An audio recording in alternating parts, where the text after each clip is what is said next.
What's up, everybody? It's KBR Sports, the best sports talk show, your 24-hour day. I'm your host, Brendan Avin. Not with my co-host, Nigel Patterson, at the current point in time. Nigel's running a bit late, but he will join us later on in the show. But for all of you tuning in, please do not forget you guys can follow and subscribe to KBR Sports Podcast on Rabble TV, Spreaker, YouTube, and iTunes. Also, don't forget you can also follow KBR Sports on Twitter at KBR_sports, where we tweet the live links and show topics prior to every single show. And also don't forget you guys can call in and join in on our discussion at 571-991-0566. If you want to chime in and say anything pertaining to the current topic we may be discussing, or anything or any of the topics we may progress to talk about, the number is to call into is 571-991-0566. Alright, y'all, so let me just give you guys a quick rundown of things for today. So what we're going to be talking about, a little bit of NFL draft topics, talking about some Myles Garrett. Apparently the Browns are contemplating shopping around the number one pick, but that's not the only thing. Myles Garrett did one thing that a lot of athletes nowadays in today's society seem to be doing, and I'll get into that a little bit later on. Well, pretty soon. I will talk about currently what team, whoever wins tonight, of Chicago, Miami, Indiana, out of those teams, which team would the NBA need to make the playoffs the most? Then we will give our award winner for this NBA regular season, our playoff predictions, and so on. So, we'll get into all those things and much more. But to jump off, like I alluded to just about a few seconds ago when I was talking about Myles Garrett, here's the thing about Myles Garrett. I don't know if anybody has known this. Some people might think it's a big deal. It's not a big deal. But here's the scoop on Myles Garrett. The presumptuous number one pick that a lot of people have assumed he will be the number one pick taken by the Cleveland Browns.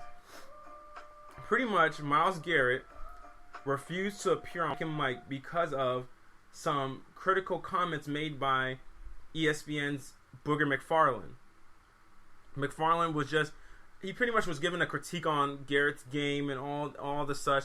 Pretty much what happens at this time of year to most athletes. Your game gets critiqued.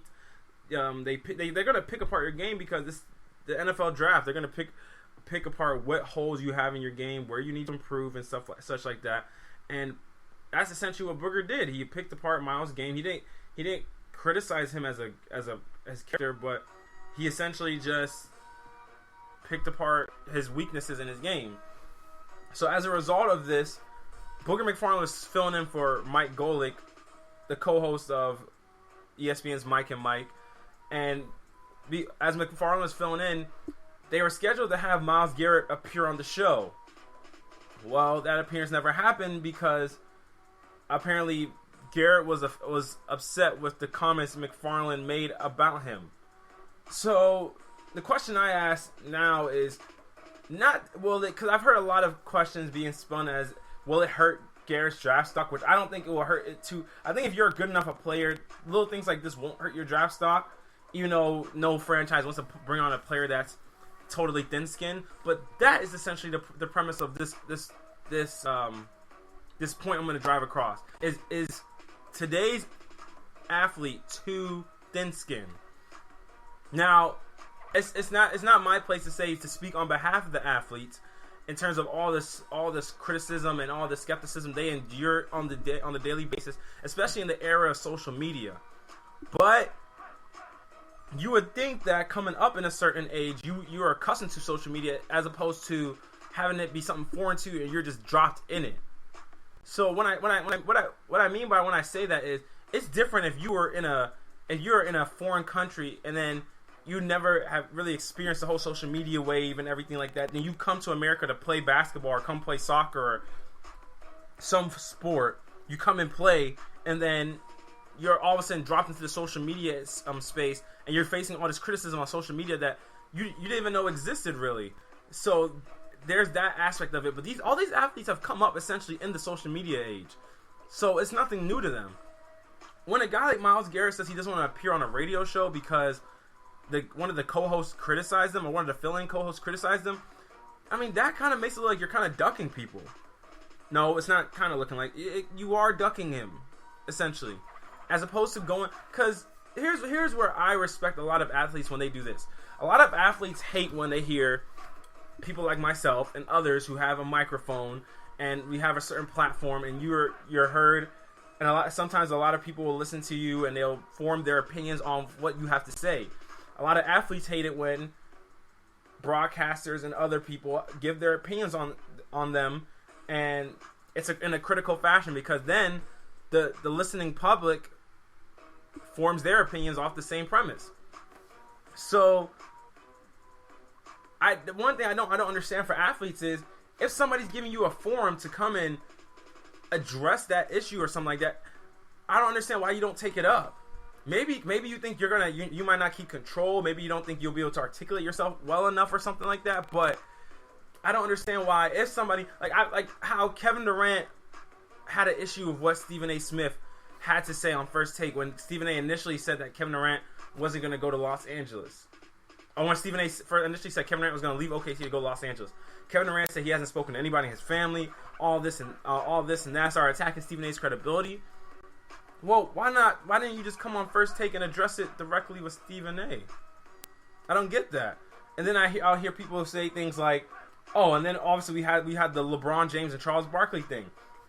Charles Barkley obviously was questioning LeBron's competitiveness because LeBron was asking for help, and Charles felt as though LeBron has enough help, and he said that, does he not want to compete with anybody? Does he just want all the great players on his team?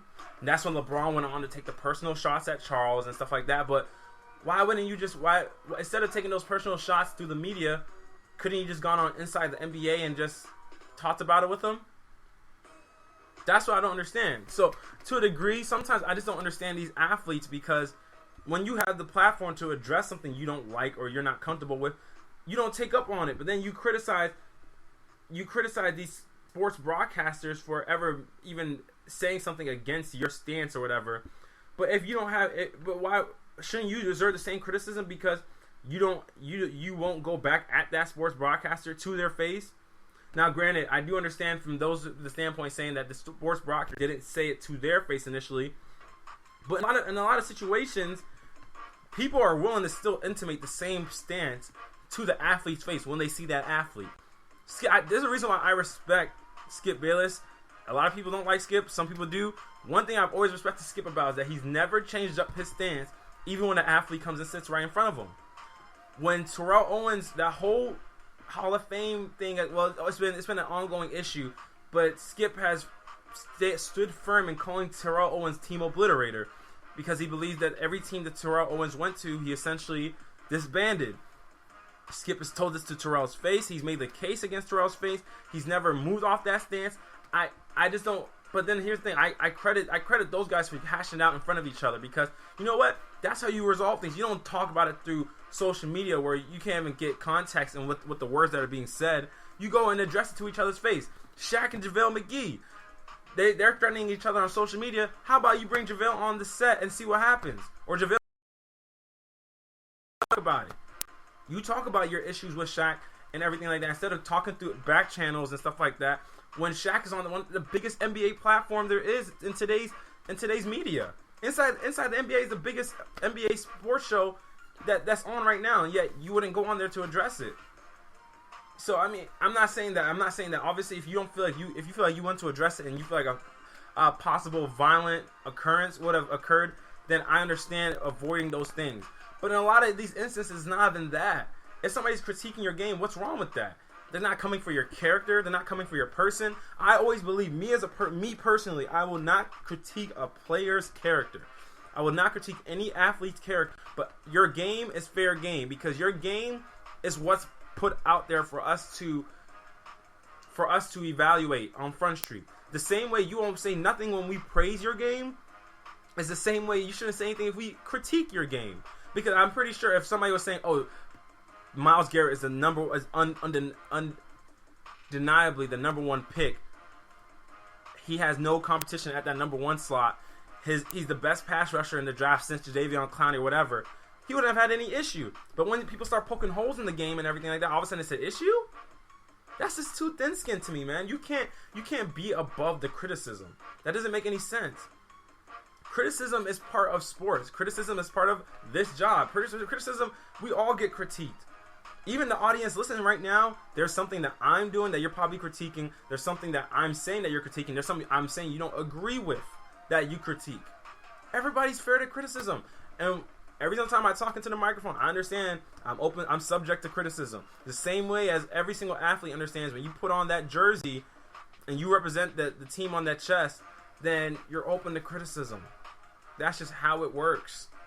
That's literally how it works. You're put on a public forum. Because the same way when you all get praised and you receive multiple shoe deals and stuff for the praise, is the same way you have the right to be criticized in some instances. It's just a part of the game. So from a draft perspective, I do think it was kind of weak that Myles Garrett didn't, that he was so adhered to the criticism he received that he wanted to avoid going on the whole radio show in general. Because think about it, this is on the college level. He's just, all you have is his college game. So imagine when this man gets on the pro level, imagine what kind of criticism he can face at that aspect. It doesn't decrease. Trust me, folks, it doesn't decrease. If you're you know what kind of criticism you NFL players face. What you mean? Well, thanks for joining us. I know, folks. Thanks for joining us. I'm just saying, man. I appreciate you joining us. But for real though, think about it. On the NFL level, it's not going to go down. If you're a bust, you're going to face harsh criticism.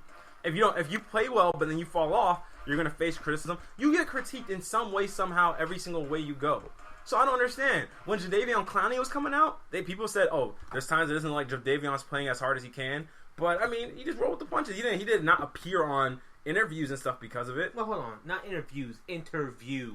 Yeah, interview. No, but I'm saying Jadeveon did. It's not like this is the first interview I know of Myles has been invited to. It's the one he did fine. The one that he got critiqued on. The one he said he didn't like the guy he was doing, so he didn't go. The main one he got critiqued on, Nigel. It just so happens the one he got major criticism on that he doesn't want to. He doesn't like the guy. He doesn't have to interview the guy. It's not his job. No, but that's the thing is we all know the reason why he doesn't like the guys because the guy actually criticized them. That's the thing. I'm sure other people have criticized him. He's not the only person to say that Myles Garrett doesn't try hard. I think the platform is part of it because Mike&Mike is one of the biggest radio shows right now in the country, and that platform, when you say something on that stage, they're gonna hear it. It's gonna get heard. So I think the fact that Booger McFarland said it on that big of a stage, he heard it and he was like, you know what, not for me. So what are you gonna do when the guys on First Take talk about you? What are you gonna do when the guys on? Once again, but it's not like it's done it multiple times. It's one guy. He said he doesn't like whatever his name is. Booger McFarland. I'm not gonna say his name. That's not Booger. No, thank you. I didn't like McFarland. I'm not gonna sit here and say, "Guy, hey, if you don't like the guy, go sit with the guy anyway." I'm not gonna say that.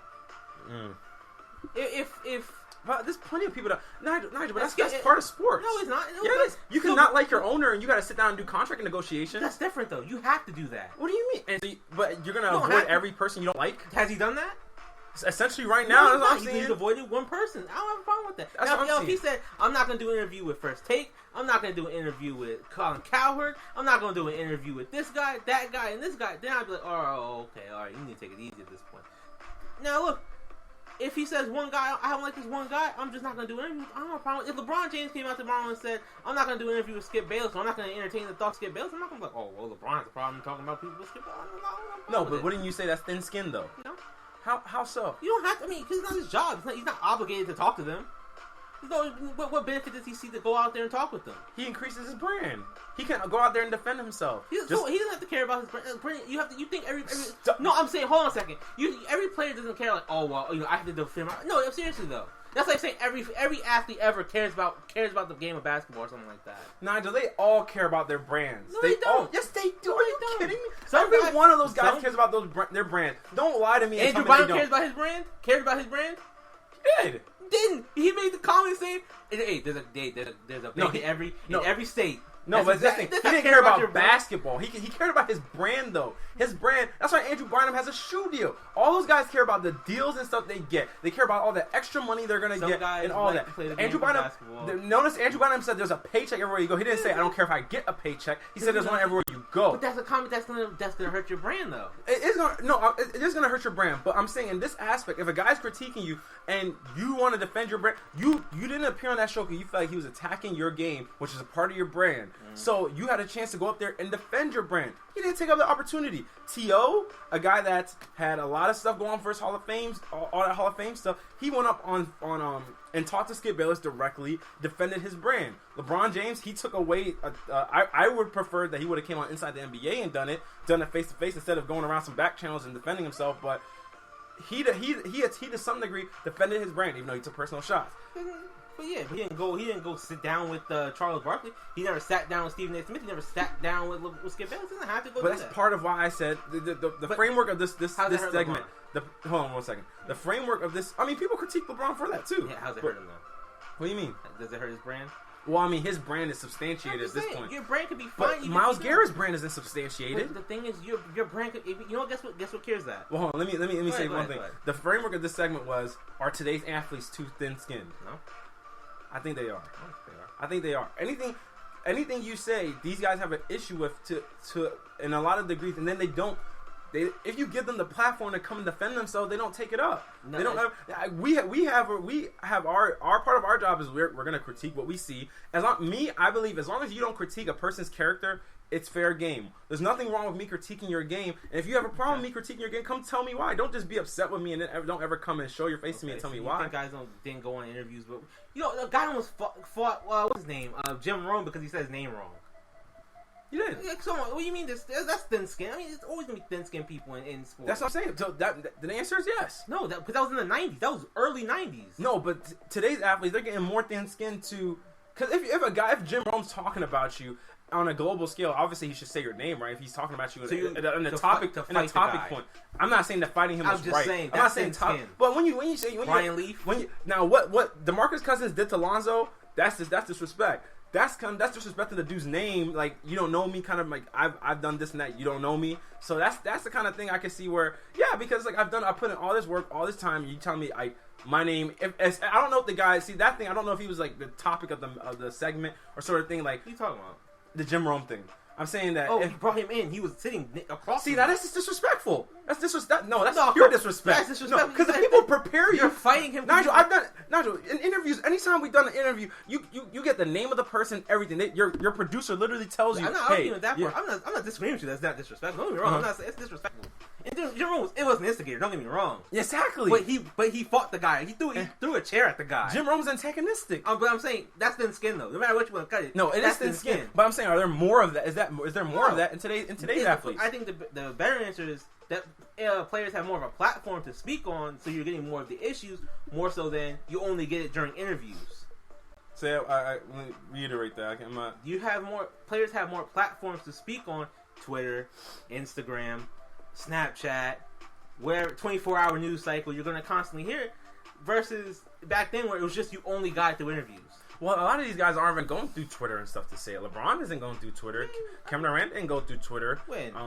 When Kevin Durant criticized the media about the media doesn't know what they're talking about, stuff like that. When Kevin Durant criticized Stephen A. Smith. When LeBron shot back at Charles Barkley. Well, hold on. I would say that was a thin skin. What he said that Stephen A. Smith wasn't thin skin. Who? Kevin Durant. How? He was thinking about leaving OKC. Yeah, but hold on. The problem he had with the statement was that Stephen A. Smith said somebody in his group knew that he was.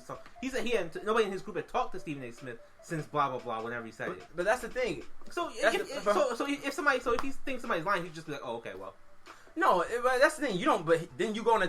It's different when you say I don't believe this report or whatever. But when you go and attack a guy's credibility, like he went on to say Stephen A. Smith doesn't know what he's talking about. He doesn't have any sources. Within his circle. he has sources in his circle. That's the thing. He has sources in his circle. Kevin Durant was friends with Stephen A. Smith before that whole event went down. Before it went down, but you don't know the situation after that. I'm just saying. No, but I'm saying beforehand. So if Kevin Durant knows that he was cool with Stephen A., his mom was cool with Stephen A., and his brothers were cool with Stephen A. So obviously Stephen A. has sources beforehand. But after that, Nigel. So you can't go disband a guy's credibility for before and after. If after, what do you mean? If that event went down and Kevin Durant says you don't have any sources, how does he not have any sources if you guys were cool and everything up until that point? Because obviously there was a falling apart between that point. You wouldn't just say that if you're buddy with that. We don't know that. First of all, we don't know if there wasn't a falling out or not. So if he says we haven't talked to you since blank, because he did say we hadn't talked since blank. So there's no way you can know what I'm thinking. I have no problem with that because if he honestly believes that Stephen A. Smith. He hadn't talked to him. Nobody in the sources to talk to him. There's no reason for Stephen A. to put that out there. But see, here's the thing. Kevin Durant, there's no reason for Stephen A. to put it out there to fabricate it either. All of us are held to a standard of trying to be accurate. Every media outlet is held to a standard of trying to be accurate. What's that word you said? Accurate. What's before that? Standard. Before that. Okay, now you lost. Not trying to be accurate. Yes, but if we're fed false information from somebody, that is on our source, and we won't use that source anymore. So Stephen A. could have easily have talked to one of Kevin Durant's inner circle people, and then Kevin Durant felt like, oh, blah blah blah, this and that. Kevin Durant seemed mad at the report that I just pulled up right now. Kevin Durant. Okay, go ahead. I don't talk to Stephen A. Smith at all. Nobody in my family, my friends, they don't talk to Stephen A. Smith. He's lying. I have people that I talk to about everything and know for a fact they didn't talk to him. So he's making up stories. But that's the thing. I have no problem with that. Why would if Kevin Durant feels like if Kevin Durant confides in somebody? Honestly, hold on, let me finish. If Kevin Durant confides in somebody, I only got about a minute left in a second. But if Kevin Durant confides in somebody and gives them some information that he feels is really big information, it's free agency. Mm-hmm. And Kevin Durant is the biggest free agent on the market, and he gives them information that feels like, oh, this guy won't tell anybody, and then he leaks some of what Kevin Durant was thinking to Stephen A. Smith. Mm-hmm. That guy's not going to say I talked to Stephen A. Because then Kevin Durant's going to know I can't trust you with information. So why should he believe Stephen A. over his friend? What'd you say? Why should he believe Stephen A. over his friend? Because Stephen A. has more to lose online than the friend does. I disagree with that. You don't think so? Nope. And first, hold on a second. Before we go to the break, you really can't see why Stephen A. would make up a story. You can't see why. Not even Stephen A. Sorry, not even Stephen. Not even to quote on him. A reporter would make up a story. No, here's the thing though. It depends on what level of reporter you are. I disagree with that. That's the thing. I think it depends on the level of reporter you are. When you're a national brand person and you come up with a fabricated story, that hurts your credibility. That hurts your reputation. Go ahead. I think let's say there's a difference between me fabricating a story. Mm-hmm. Like if I report this right now, say Kevin Durant just got traded to the Lakers, whatever. There's a difference between me reporting it and Stephen A. reporting it. Mm-hmm. People will take what Stephen A. says as Bible versus me. Mm-hmm. So Stephen A. is obviously going to go through more back channel work to get his sources correct than I would. Mm-hmm. That's what I'm saying. Okay. And I say this. If I say a source tells me that Kevin Durant is thinking about leaving Golden State to go to Boston next year, who's going to check me? Nobody. Exactly. But that's my point. But the thing is, but if you put that report, here's the thing though. You put out that report, they still hold you to it as if how accurate you were. Doesn't matter. They still hold you to it. It does matter because Nigel, you even said you don't even believe anything Chris Broussard says at this point because of his credit. So that shows that we keep a mental record of it. I gotta go. If you have anything, yes. I understand. I gotta literally go right now. I forgot what you said right now. Yeah. All right, y'all. When we come back from the break, we're gonna talk about which NBA team the NBA would benefit from most if they made the playoffs: the Pacers, the Heat, or the Chicago Bulls. Stay tuned to find out. It's KBR Sports, the best sports talk show 24-hour day.